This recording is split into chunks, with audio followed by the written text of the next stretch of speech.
Esther Chapter 4, Through the Bible, Part 2. Then called Esther for Hatach, one of the king's chamberlains, whom he had appointed to attend upon her, and gave him a commandment to Mordecai, to know what it was and why it was. Esther 4 verse 5. Esther wants some answers. She wants to know what has caused Mordecai to put on sackcloth and ashes. So Hatach went forth to Mordecai unto the street of the city, which was before the king's gate. Esther 4 verse 6. Of course, as queen, she could not have gone to him herself. So she sends a messenger.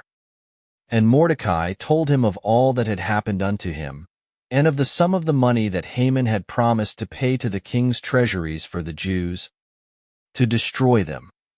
Also he gave him the copy of the writing of the decree that was given at Shushan to destroy them, to show it unto Esther, and to declare it unto her, and to charge her that she should go in unto the king, to make supplication unto him, and to make request before him for her people. And Hatach came and told Esther the words of Mordecai. Esther 4 verse 7-9.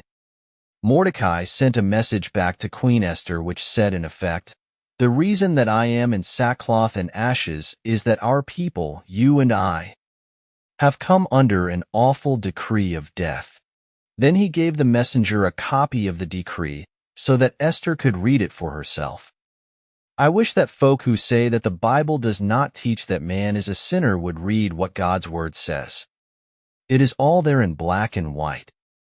If they will read it, they will see that God declares we are sinners and are under his sentence of death. So the messenger returned to Esther with Mordecai's message and a copy of the king's decree. Again Esther spake unto Hatach, and gave him commandment unto Mordecai. Esther 4 verse 10. After Esther heard Mordecai's message and read the decree, she sent him another message.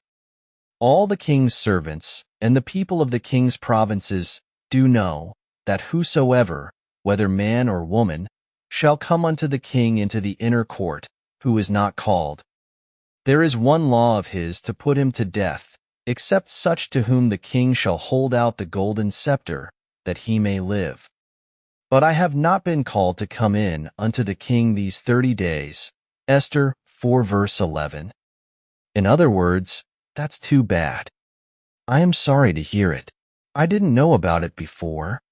And she adds, but I have not been called into the king's presence now for 30 days.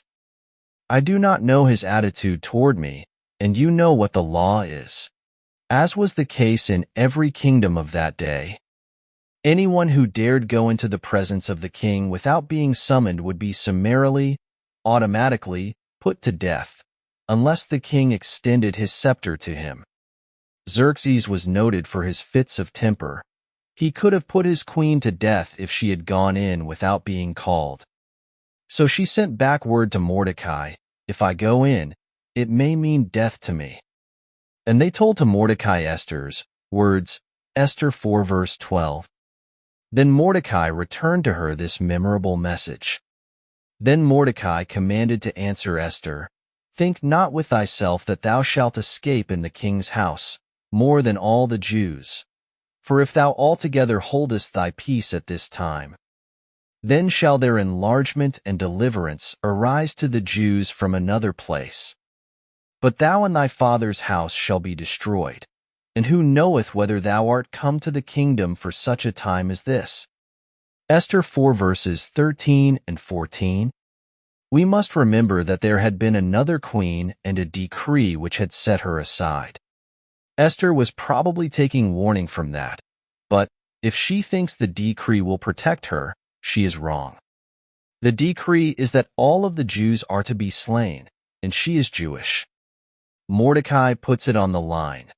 Just because you happen to be the queen does not exempt you from the execution, because it will reach every Jew in the kingdom, and it will also reach the queen. We will find out later that Xerxes did not know that she was a Jewess. Mordecai went on to say that if Esther held her peace, then deliverance would come from another source. Someday when I see Mordecai, and I do expect to see him, I would like to ask him what he had in mind when he said that deliverance would arise from another place. I have thought this over, and I ask you the question, what other place was there to which they could turn? Where could deliverance come to them except from God? He was their only hope at this time, and I am confident that Mordecai had that in mind. God would move in another direction. He must have known that deliverance would come because he was acquainted with the promises that God had made to Abraham. So Mordecai challenges Esther. Xerxes was a world ruler. Would deliverance come from the north, east, south, or west? There was not a person on the top side of the earth who could have delivered her. So he said to Esther, Who knoweth whether thou art come to the kingdom for such a time as this? I think Mordecai now detects that the hand of God has been moving and that Esther is on the throne for a purpose. We begin to see God by his providence moving now in the affairs of the nation. It is obvious that Esther did not accidentally win a beauty contest. She was not accidentally the one who became queen. She is there for a very definite purpose, and God has been arranging this all the time. He is prepared for this event. God knows what is coming.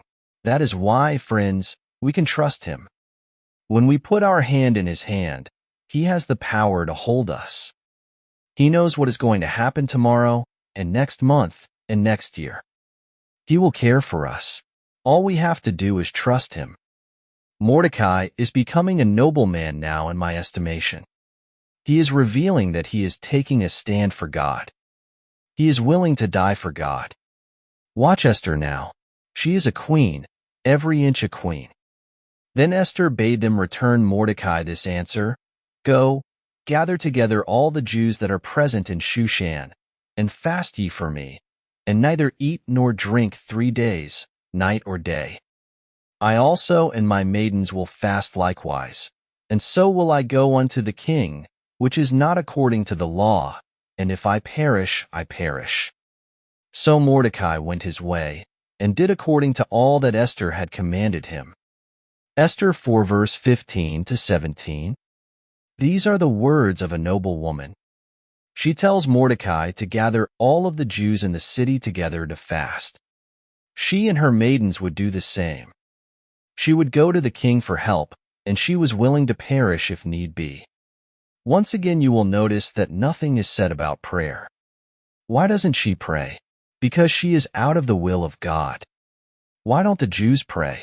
They, too, are out of God's will. When Jonah was on the boat running away from God, nothing is said about prayer. He was out of the will of God. He shouldn't have been on that boat.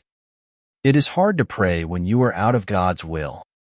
It is possible that some of the Jews prayed, but it certainly is not mentioned.